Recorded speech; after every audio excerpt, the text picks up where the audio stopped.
নেত্রকোনার আলোচিত আটপাড়া অভয় পাশা সড়ক সংস্কারে দুর্নীতির তদন্তে জাতীয় সংসদ গঠিত কমিটির বিরুদ্ধেই অনিয়মের অভিযোগ উঠেছে। এলাকাবাসীর অভিযোগ, অভিযুক্ত ঠিকাদারের দেখানো স্থান ও তথ্যের ভিত্তিতেই প্রতিবেদন তৈরি করছে তদন্ত দল। তবে তদন্ত কমিটির প্রধান বলেছেন, সব অভিযোগ গুরুত্ব সহকারে নিচ্ছেন তারা। মির্জা হৃদয় সাগরের তথ্য ও ছবিতে প্রতিবেদন।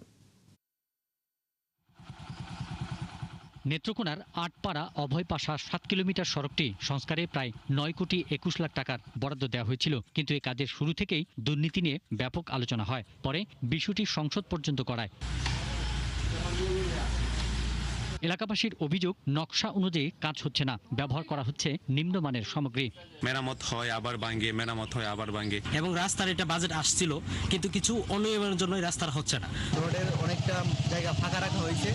দ্বিতীয়ত ঢালাইয়ে অনিয়ম, প্লাস হচ্ছে এমপি সাহেব আসছেন, উনি এসে রাস্তা মাপ দিচ্ছেন, মাপ দিয়ে দেখছেন যে আপনার 7 ইঞ্চির যেখানে ঢালাই দেওয়ার কথা সেখানে দেওয়া হচ্ছে আপনার 4 ইঞ্চি 5 ইঞ্চি করে দেওয়া হচ্ছে। সংসদ সদস্য ডক্টর রফিকুল ইসলাম হিলালি পরিদর্শনে গিয়ে দেখতে পান একের পর এক অসঙ্গতি। পরে তিনি বিষয়টি জাতীয় সংসদে উত্থাপন করেন। সিসি ঢালাই হওয়ার কথা 4 ইঞ্চি, মেইন রোডে সিসি ঢালাই হয়েছে 1 ইঞ্চি 1.5 ইঞ্চি, উপরে আর সিসি ঢালাই হওয়ার কথা 12 ইঞ্চি, সেখানে আমরা 9 ইঞ্চি আমরা পেয়েছি।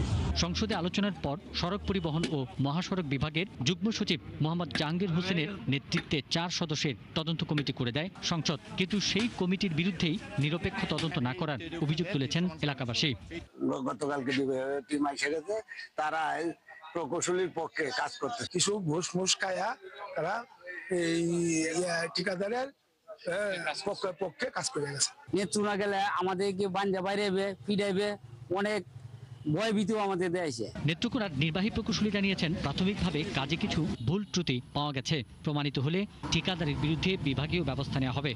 যে বিষয়টি বর্তমানে তদন্তের পর্যায়ে আছে এবং এই চলমান কাজটা এখন বন্ধ আছে, তদন্তের পরিপ্রেক্ষিতে যেভাবে সিদ্ধান্ত হবে সে অনুযায়ী পরবর্তীতে ঠিকাদারের বিরুদ্ধে ব্যবস্থা এবং অন্যান্য কার্যক্রম গ্রহণ করা হবে। এদিকে তদন্ত কমিটির প্রধান মোহাম্মদ জাহাঙ্গীর হোসেন বলেছেন, সব অভিযোগ গুরুত্বের সঙ্গে খতিয়ে দেখছেন তারা, যথাযথভাবে প্রতিবেদন তৈরি ও সুপারিশ করা হবে।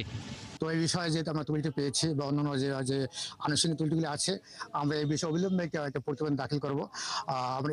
আর এই বিষয়টিকে আমরা সর্বোচ্চ গুরুত্ব দিয়েছি। শেষ পর্যন্ত প্রকৃত দায়ীদের বিরুদ্ধে কার্যকর ব্যবস্থা নিয়ে সড়কটি সংস্কারে আলোর মুখ দেখবে কিনা সেই দিকেই তাকিয়ে এলাকার মানুষ। পিন্টু হাজং, ৭১।